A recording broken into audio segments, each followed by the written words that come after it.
Bueno, vamos a ver cómo la ciencia, que proviene del término, proviene del latín scientia, o conocimiento, no es otra cosa que el conocimiento elaborado a partir de observaciones, ¿eh? Es muy importante, a partir de observaciones, de razonamientos y pruebas realizadas en un determinado orden. Es decir, nos vamos a fijar, en estos pasos: observaciones, razonamiento y pruebas realizadas en un determinado orden. Y esta forma ordenada de actuar para llegar a un fin es lo que se denominamos método. Bien, los métodos que utiliza la ciencia para adquirir y organizar los conocimientos son variados. Uno de los más usados por el ser humano ha sido el método de ensayo y error. Es decir, vamos, para que se nos entienda, ir probando, ¿eh? Yo pruebo algo, veo si funciona o no funciona. Si funciona, pues de momento es apropiado, y si no funciona, pues tendré que cambiar, ¿no?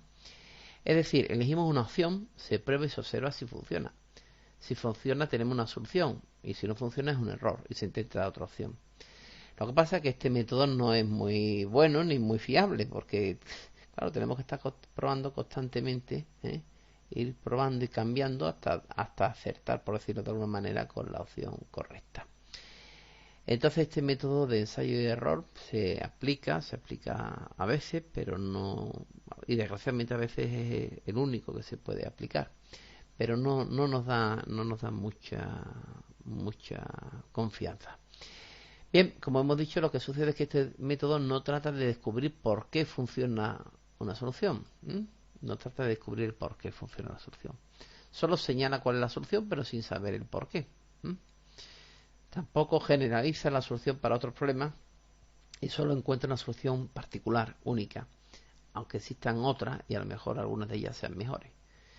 Bien, uno de los objetivos de la ciencia es explicar lo que ocurre en el mundo, de tal manera que se puedan hacer predicciones fiables. Es decir, si yo llego a un resultado, a una ley, llego a una ley, pues esa ley me tiene que ser capaz de hacer predicciones fiables. Por ejemplo, imagínense que somos Arquímedes y hemos observado cómo al meter un cuerpo en la bañera parece que pesamos menos. Eso es una observación, hacemos nuestra experimentación y luego llega una ley. Al principio de Arquímedes: todo cuerpo sumergido en un líquido experimenta un empuje vertical y hacia arriba igual al peso del volumen del líquido desalojado. Diciendo de otra manera, que cualquier cuerpo que metamos en agua va a pesar menos porque el volumen que desplaza lo va a empujar hacia arriba. Bien, pues entonces si yo me meto en una piscina, debo notar que voy a pesar menos, puesto que voy a desplazar un líquido y ese líquido me va a empujar a mí hacia arriba. Efectivamente, si yo me baño en una piscina, pues noto como aparentemente mi peso, o lo que yo siento como peso, ha disminuido. Es decir, estamos haciendo una predicción fiable, ¿vale?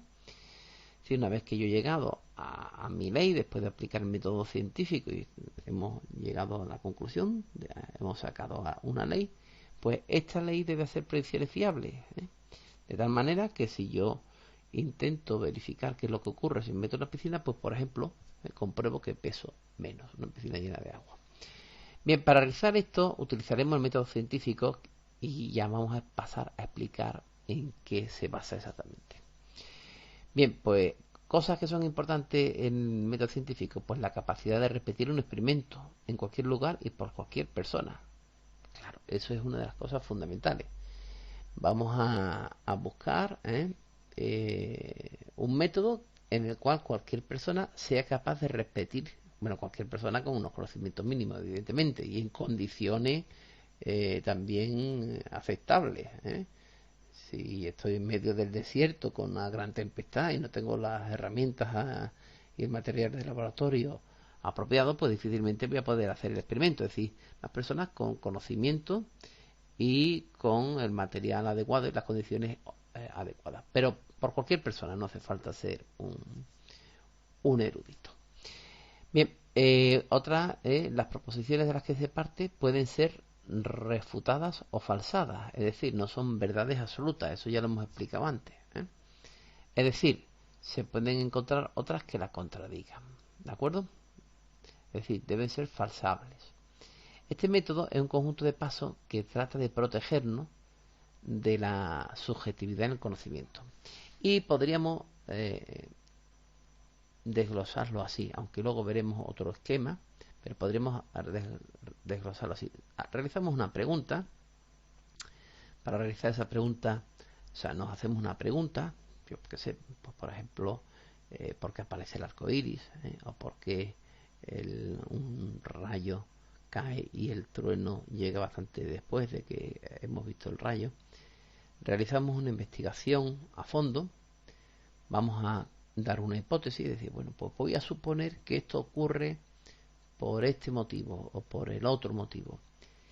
Una vez que he puesto mi hipótesis, tratamos de ver esta hipótesis, la veracidad, lo apropiado de esta hipótesis mediante experimentos y analizamos los resultados. Si la hipótesis es cierta, podemos realizar un informe y llegamos a una conclusión, a una ley. Si la hipótesis que yo he llegado es incorrecta, llego a una hipótesis falsa o parcialmente falsa, debo volver a pensar e intentarlo de nuevo y construir otra nueva hipótesis. Es decir, es un método que se realimenta. No nos debe importar mucho si la hipótesis de partida es una hipótesis que no es correcta, porque si es correcta llegaremos a un resultado coherente y si no es correcta pues volveremos y como se realimenta volveremos a nuestro punto de partida y tendré que desechar. ¿De acuerdo? Entonces este es el esquema de lo que sería el método científico, ¿vale?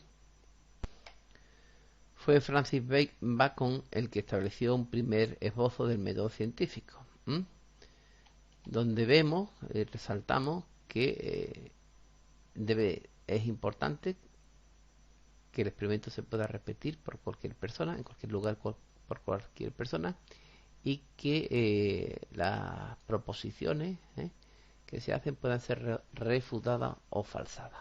¿De acuerdo?